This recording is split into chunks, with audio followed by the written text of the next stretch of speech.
Et vous dites que c'est une passion algérienne. Camus, algérien avant d'être français ? En tout cas, l'œuvre de Camus émane directement de sa passion, de son amour immodéré pour la beauté de la terre algérienne sur laquelle il est né, sur laquelle il a grandi. Il n'y a pas un livre d'Albert Camus qui ne respire pas l'Algérie, qui n'est pas parfumé par l'Algérie, que vous preniez Noce, que vous preniez L'étranger, que vous preniez La Peste, que vous preniez peut-être finalement aussi son essai philosophique, L'homme révolté. Est-ce qu'il aurait écrit L'homme révolté sans cette compréhension de la beauté exigeante de l'Algérie ? Personnellement, j'en suis pas persuadé. Et qu'est-ce que c'est l'Algérie pour Albert Camus ? Au-delà des souvenirs d'enfance, c'est quoi ? Qu'est-ce que ça respire pour cet écrivain extraordinaire ? C'est un ordre du monde qui est tellement beau qu'il en est guère compréhensible rationnellement et qui exige pour Camus, de la part de l'homme, de tenter de s'approcher au mieux de la beauté de cet ordre du monde-là.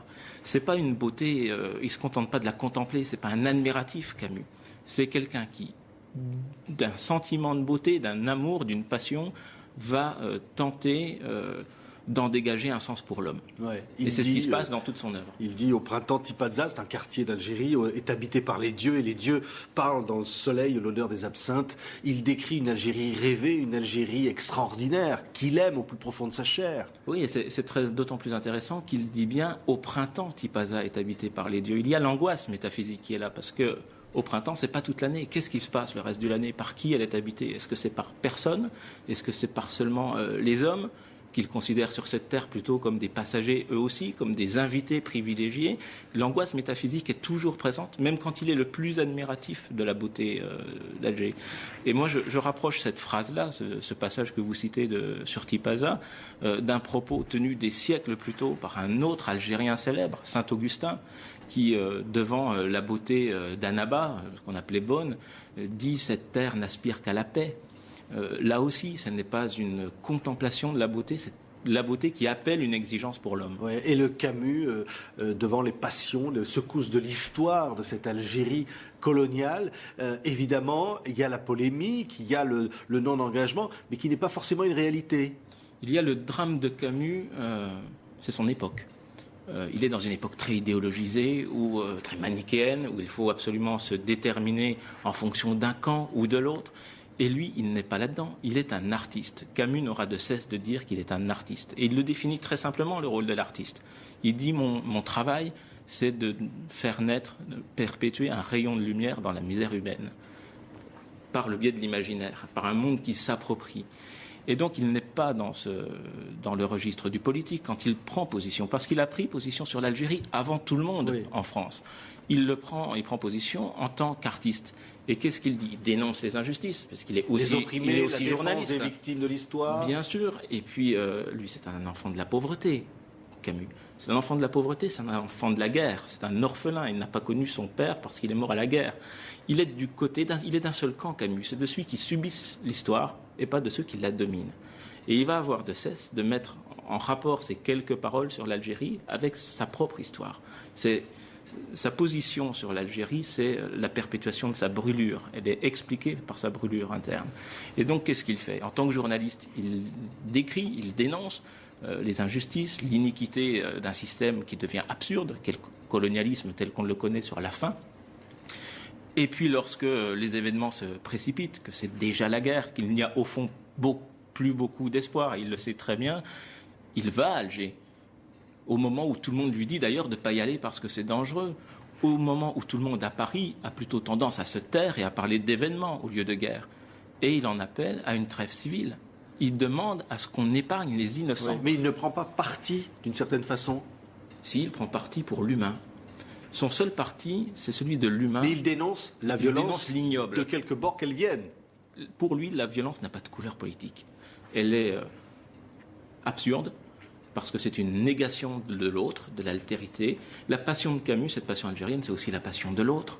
C'est la passion pour cet ami qui devient un frère dans les petits quartiers d'Alger, avec lequel on va jouer au football, avec lequel on va aller nager sur une plage à Alger. Il est dans ce registre-là, Camus. Et il ne comprend pas que cette passion de l'autre puisse être atteinte, touchée, par une idéologie, par un préjugé, par un dogme ou par un positionnement politique. Il n'est pas partisan de l'Algérie algérienne ? quelque part. Je la crois que pour polémique lui, avec Sartre, la question de l'Algérie algérienne au sens politique, voire administratif du terme, c'est-à-dire un pays indépendant, je pense sincèrement que pour lui, elle est secondaire. Je pense que pour lui, toute solution doit d'abord être marquée par le sceau de l'humanité. Je pense que c'est sa seule véritable volonté. Et c'est pour ça qu'ensuite il se tait. Parce que seule la haine parle, ensuite, dans un camp ou dans l'autre. C'est pas un silence, son silence, c'est pas un accord tacite avec telle ou telle prise de position. C'est un silence de désespoir. Quelle actualité pour Albert Camus aujourd'hui, 50 ans après? On ne reviendra pas sur les idées de panthéonisation éventuelle, mais sur cette passion algérienne dont vous avez fait ce livre chez Koutoubia, vous dites, évidemment, il y a cet héritage, il y a finalement cette redécouverte. Écrivain méconnu, mal connu. Oui, c'est deux choses, l'actualité et le devenir de l'œuvre de Camus. C'est d'abord que, effectivement, en Algérie, ça soit véritablement un produit algérien au sens le plus noble du terme, même si en Algérie, beaucoup ont conscience de ça. Oui. Et il faut le porter encore plus haut. Il est considéré comme un enfant d'Algérie. Quelqu'un dont l'œuvre, en tout cas, est ontologiquement marquée par l'Algérie. Ça, c'est une première chose. La deuxième chose, c'est, j'allais dire, le chantier de la réconciliation, la véritable réconciliation.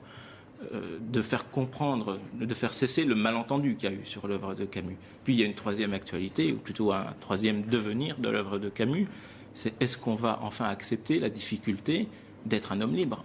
Parce que Camus, c'est l'exemple d'un homme libre, et c'est ô combien difficile d'être un homme libre, y compris dans notre société aujourd'hui, peu d'hommes sont libres. Ouais, et c'est ça la leçon d'Albert Camus, c'est pour ça qu'il faut continuer de l'apprendre dans les écoles, et y compris dans les écoles algériennes. Et c'est pas une leçon facile, parce que c'est une école du doute, c'est une école de l'angoisse, c'est une école de l'exigence morale au sens de dilemme que l'homme a à résoudre avec lui-même sans a priori. C'est pas si facile que ça. Et c'est l'enseigner, c'est une chose. Ensuite, c'est un travail d'homme, c'est un chemin de vie, Camus. Merci. Stéphane Babet, et vous-même, votre père est algérien. Camus, Une passion algérienne, est publié chez Koutoubia. C'est l'un des livres événements pour le cinquantenaire de la mort d'Albert Camus. Merci d'avoir été l'invité de TV5 Monde.